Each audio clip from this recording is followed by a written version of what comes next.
It was just reported this morning that two Minnesota congresspeople, a representative and a senator, were shot by individuals dressing up as police.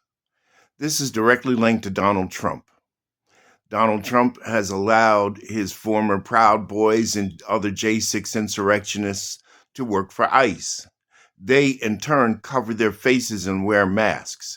This has opened a door that should not have been opened because police are supposed to be clearly identifiable. This is a form of accountability which Trump has no definition or any idea of what it is. Sadly, I want to say that the representative, she and her husband died as a result of these shootings. And in my opinion, Donald Trump should be held fully accountable because he opened the door for this. It is nothing more than political violence. Donald Trump wants a civil war. Case in point, his immigration tactics.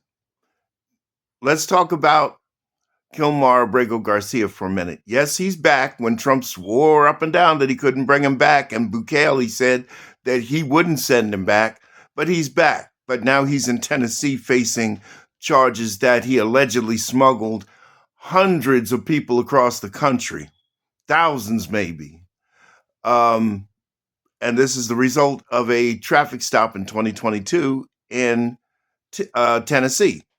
However, the state troopers let him go at the time because he was saying that, hey, he works in construction and sometimes he ferries construction people from site to site.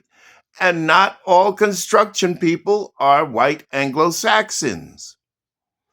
But Trump has now obtained testimony from two people who are already serving time for other crimes,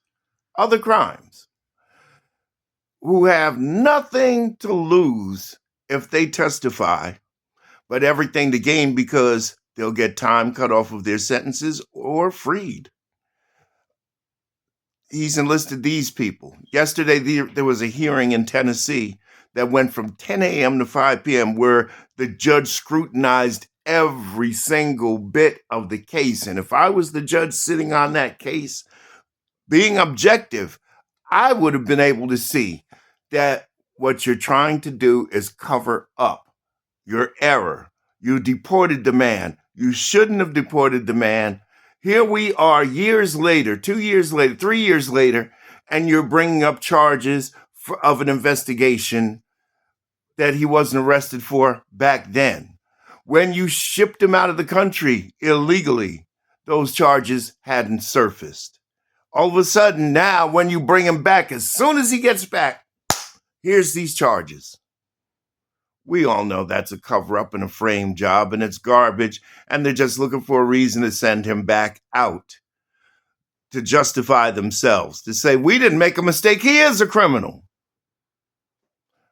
Well, more than likely, that's going to horribly backfire on the Trump administration. And while we're at it, let's look at one other thing. The bottom line is, what happened to those other 237 people that were shipped out of here to CECOT? What about them?